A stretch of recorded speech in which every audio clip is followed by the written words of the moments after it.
I have a new multi-tool to talk about today, and it might be the most unique multi-tool I've ever reviewed on this channel.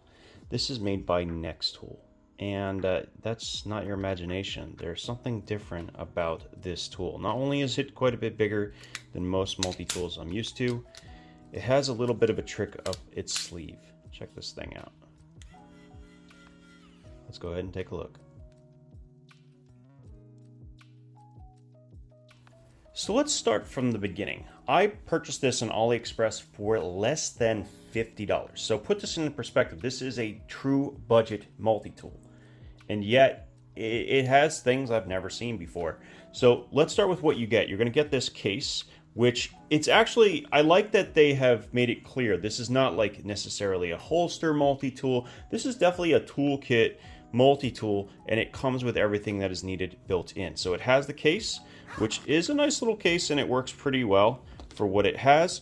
It comes with a set of 4mm bits, which we'll talk about later. And I really do like the way they have set up this storage. These are really nice. I hope they use this in all their other multi-tools as well. And of course, it comes with a Type-C charging cable to Type-A. But I also charged this last night on a high output 65-watt brick with a high drain cable. So it's able to use a standard cable. So that is really good. Let's go ahead and get into the tool set starting on the outside. So it has outside accessible tools beginning with a blade. This is all, I'm guessing, in 420 J2 or basically like a 420 stainless equivalent. So not the most premium stuff in the world, but it'll get the job done. So we have a locking blade with a liner lock. You have a can opener, bottle opener combination, just like you'll find on a lot of Leathermans out there. You have in here also, which is a little bit harder to get access to, a large flathead. That's really appreciated, especially if we're going to use it for electronic tasks. It has a 2-dimensional Phillips, not my favorite thing in the world.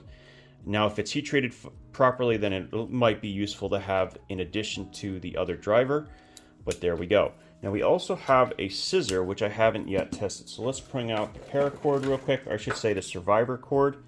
Just a reminder once again, the reason that I use this stuff is because it has extra strands that make it even more difficult to cut. Oh. Interesting. It's pretty good. Now it's not going to cut at the end, but that is still a better performance that I get from most scissors. So nice job.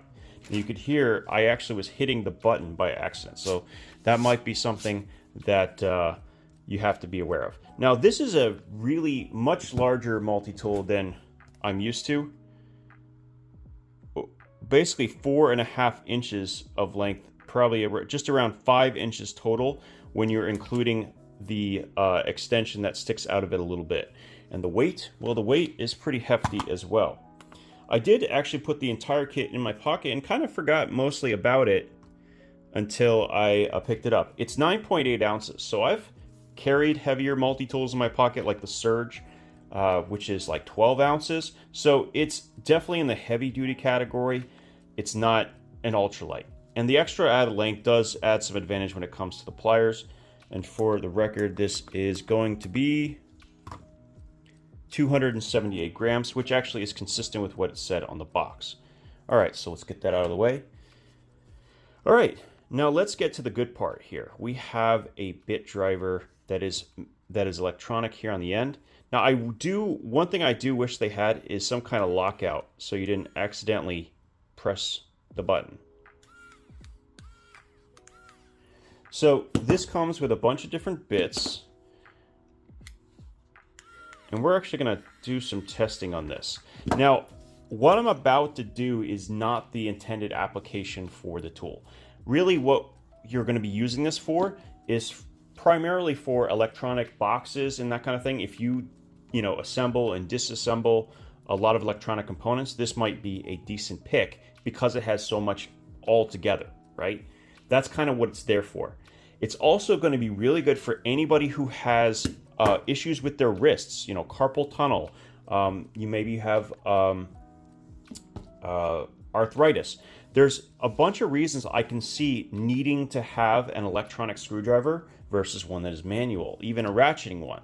So definitely worth a consideration. And the fact that it is a budget tool and kind of has an all-in-one package is very appealing.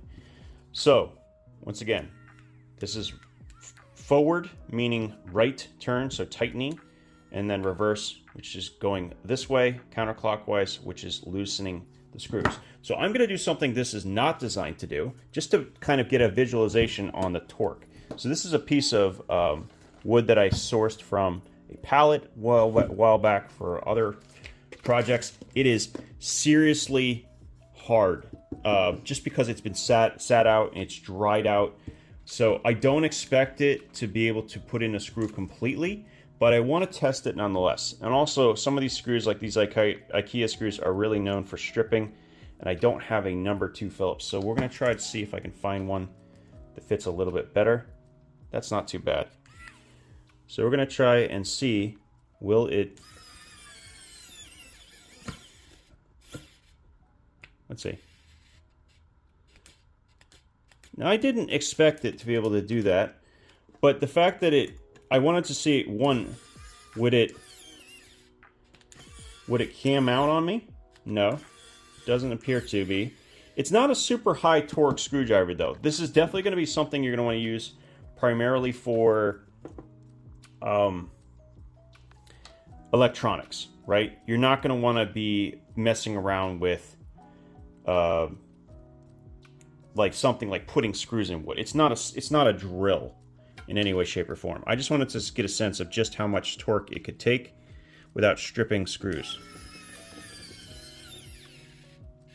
Not that much torque. Now, what I wanted to also see is, will it lock in place so that if I don't, and it does. So it does stay in position. So it has kind of a locking system. It doesn't move freely.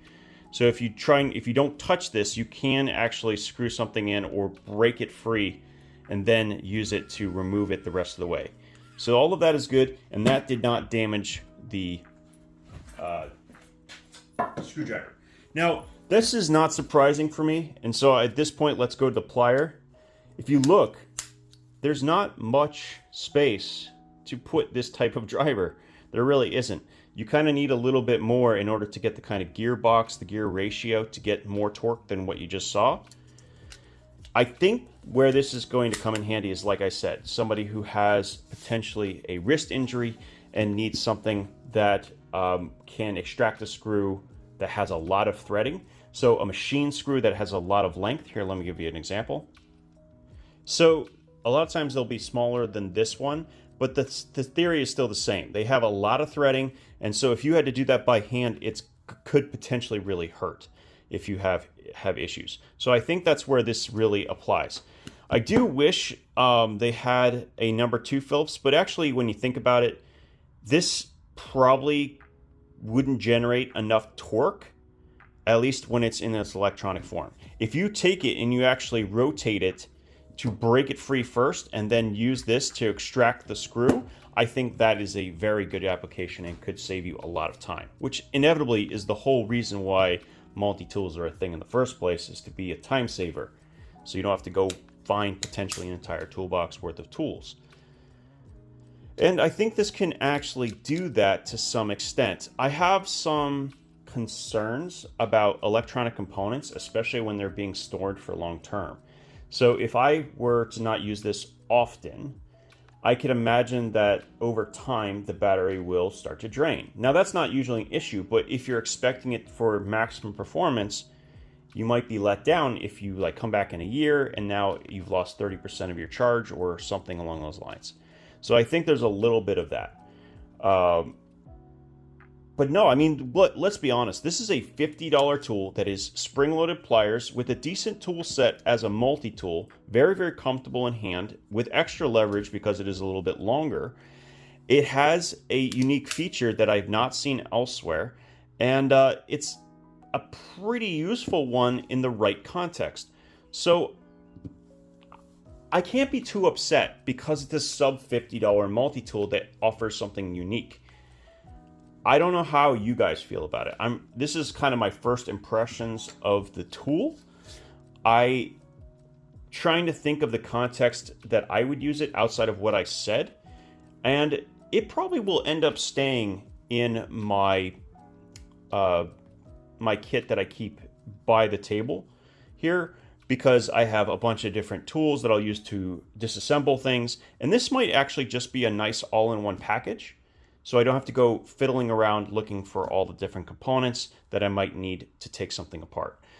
I like the tool set that it actually has. It doesn't have a file, which honestly I think it would be nice to have a diamond file with this, simply because if you're working in an electronics box, sometimes you have to actually make a piece of metal component flush in order for things to slide in between each other, and I think that's like something that you could use as well. Other than that, pretty cool from Nextool. Let me know what you guys think down in the comments. So as always, thank you for your time, and we'll talk again soon.